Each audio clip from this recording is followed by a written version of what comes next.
In the early 1950s, the brilliant mind of Ernst Straus pondered a fascinating question: could a single candle illuminate an entire room if the walls were made of mirrors? The idea might seem obvious at first. Surely, the light would reflect off the walls and reach all corners of the room, irrespective of the candle's placement. However, in a twist that challenges our intuition, a young Roger Penrose creatively employed the properties of ellipses to design a room that always has dark regions regardless of candle position. Let's put this intriguing concept to the test using the light tracer render. Let's dive right in. First, let's model some room of arbitrary complex shape and see if it can be lit all over with one small light. Check out how intricate this room turned out to be. Let's get things rolling by importing the room model into Light Tracer. Our next step is to configure the materials for the walls and floor. We want mirror-like walls, so let's set them up with a perfect specular material. For the floor, we'll opt for a diffuse material to keep it simple. Now, on to lighting. Light Tracer supports mesh lights, so for our small light source, we'll employ a box which can easily be added to the scene via the modeling widget.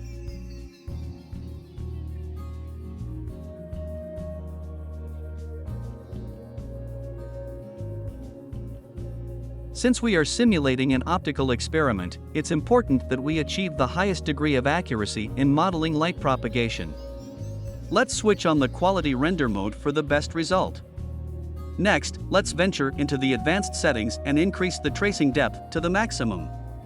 This is going to set the number of light reflections that will be computed, making sure we illuminate as much as possible. We're all set. Let's watch the magic unfold. The room is illuminated, but not entirely. What's the matter? Conventional unidirectional path tracing used in Light Tracer by default struggles to capture the lighting that comes through multiple specular reflections from a small light source. The truth is, almost the entire room, except for a small area where the source is directly visible, is illuminated by caustics. These are bright patterns that form when light concentrates on surfaces after being reflected and refracted. Thankfully, Light Tracer offers a solution in the form of bidirectional path tracing mode. This mode independently traces two light paths, one originating from the light source and another from the camera. It's particularly effective for caustics or scenes mainly lit through indirect lighting. Let's enable this mode. And boom! The light floods entire room. We can move the light source around, but no matter where we put it, the whole room is still illuminated. However, remember that the bidirectional mode demands additional computational resources, so it's a good practice to only activate it when necessary. Let's now shift our attention to Penrose's uniquely designed room, which comprises two half-ellipses at the top and bottom, along with two mushroom-shaped protrusions on the left and right sides. At first glance, it's hard to believe that this space could elude full illumination from a single light source.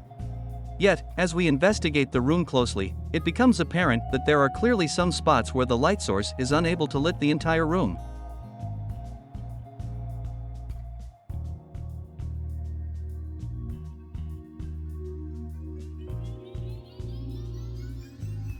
Penrose demonstrated that there are essentially three distinct configurations of illumination within this room.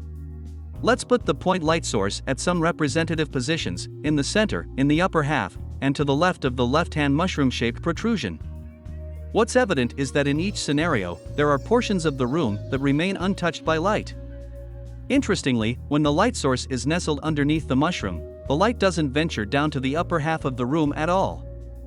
Demonstrations like these could help us understand the nature of light. Now, take another gander at how our creatively shaped room is completely illuminated, regardless of where we position the light. We find this absolutely fascinating. Feel free to experiment with the scene on your own. You can find the link to the Light Tracer scene file in the description below. As you've witnessed, Light Tracer models light propagation in a physically plausible manner, making it adept for optical experiments. Rest assured that the lighting in your renders will be spot on. While the normal rendering mode generally does the trick, don't forget to flip the switch to bidirectional mode when you're rendering caustics or scenes with pronounced indirect lighting. Thanks for tuning in. Until next time, happy rendering, and see you in our upcoming videos.